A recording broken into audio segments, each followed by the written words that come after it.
નમસ્કાર, ગુજરાત તક સાથે હું છું કશ્યપ. ગુજરાતની અંદર હાલ વિધાનસભા પેટા ચૂંટણી પણ થવાની છે ને તેની સાથે સાથે લોકસભા 2024ની ચૂંટણીની તારીખો પણ આવી ગઈ છે.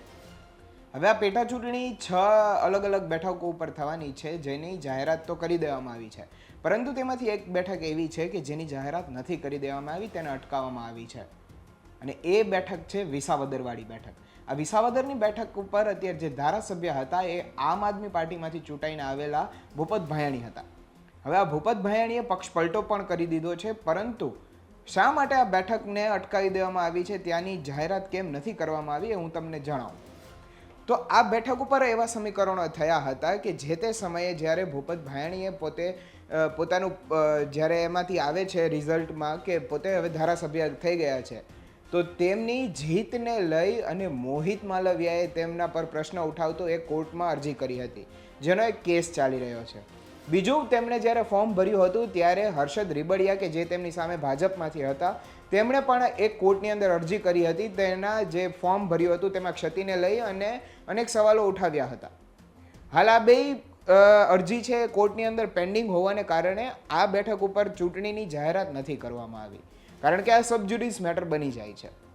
ભૂપત ભાયાણીની વાત કરીએ તો અત્યારે જે અટકાયતના સમાચાર નવા જે અપડેટ સામે આવ્યા છે એમાં એવું છે કે મોહિત માલવિયાએ જે અરજી કરી હતી તેમની જીતને લઈ અને એના માટે એક નવી અરજી કરી છે પોતાની જૂની અરજીને પરત ખેંચવા માટેની. હવે આ જૂની અરજી પરત ખેંચાઈ જાય તો પણ હર્ષદ રીબડિયાની જે પેન્ડિંગ અરજી છે તે તો રહેવાની જ છે. મોહિત માલવિયાવાળી જે અરજીની સુનાવણી છે એ 12 એપ્રિલના થવાની છે.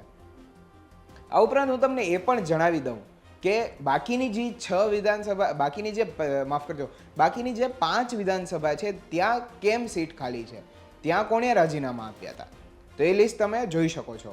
બાકીની જો વાત કરું તો વિધાનસભામાં વિજાપુર બેઠક ઉપરથી CJ ચાવડાએ રાજીનામું આપી દીધું છે, તો ખંભાત બેઠક ઉપરથી ચિરાગ પટેલે રાજીનામું આપ્યું છે, વાઘોડિયાથી ધર્મેન્દ્ર વાઘેલાએ રાજીનામું આપી દીધું છે, જેથી કરીને બેઠક ખાલી છે. માણાવદર બેઠકથી અરવિંદ લાડાણીએ રાજીનામું આપી દેવાથી આ બેઠક ખાલી છે. વિસાવદરથી તો ભૂપત ભાયાણીએ રાજીનામું આપી દીધું છે.